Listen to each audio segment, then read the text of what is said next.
Hi everyone, welcome back to my book nook. Today I'm going to be talking about Legendborn by Tracy Deonn. This story is the first book in I don't know how many it's going to ultimately be. She hasn't written the other books yet. She hasn't written any of the other books yet. But a series that is basically a modern retelling of the Arthurian legend, the Arthurian tales. And I cannot wait until more of these books come out, and because I love this. This was an amazing book. I'm going to right away state this was a 9 out of 10 book. I really highly liked it a lot. So your main character, Bree, is getting into early college at UNC Chapel Hill. So she's 16, she's going into college basically, a little bit early. So is her friend, and so is her friend Alice. They're both 16-year-olds, they're in this early college program. So basically they're living on campus, they're going to classes. And it's just a way that, hey, it's basically doing college classes while still in high school type thing and experience that life a little bit earlier.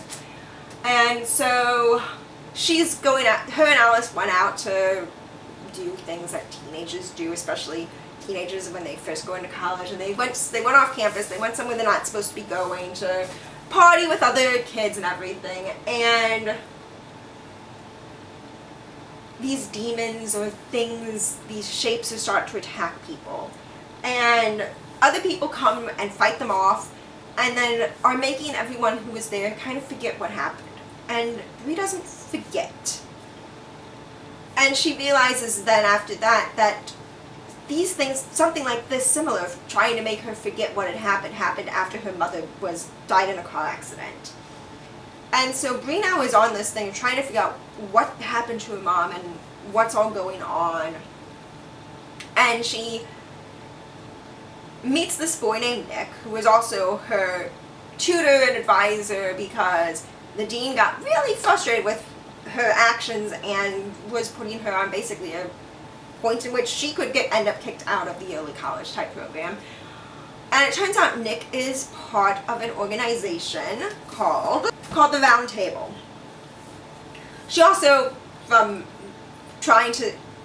on getting her way into this organization, Round Table, because this is where she's going to find out what happened to her mother basically and everything, runs into the person who had tried to make her forget about the earlier attack that first day after, named Sal. And you find out some of these other types of things called Onceborns, which are normal everyday people. Legendborns, which are people who are descendants of lines from King Arthur and the Knights of the Round Table. Shadowborn, which are individuals that are human and also from the Shadow Realm demons, or they're just demons in general. And then how that's all broken up. You have your pages for the Legendborns. You have your pages, which are intro people. They are basically your vassals, everyday people that are part of the Knights of the Round. Your squires, who are bound to what's called a scion, and the scions are those that are actually from the full descendant lines of King Arthur, Lancelot, all of those type of things. Whereas these other people, the squires, the pages, they are either from lines that were vassals of those kings and the king and knights, or they are onceborns who join into the order of the Knights of the Round Table. You also have Merlins, and Merlins are these people that can do magic, and these are the people who that are kind of also seen as Shadowborn, because Shadowborn is just the demons themselves. Merlins are the children of humans that have been impregnated by demons. Sel is a Merlin. He is actually the King's Mage, and Nick is a scion of King Arthur. So Sel is actually bound to serve and protect Nick. And so in order to help Bree figure this out, she is going in to try to become a squire for to work on becoming a squire for Nick, so she would also get bound for that. You also have what's called the line of Morgana, which are Merlins who have gone away from the Knights of the Round.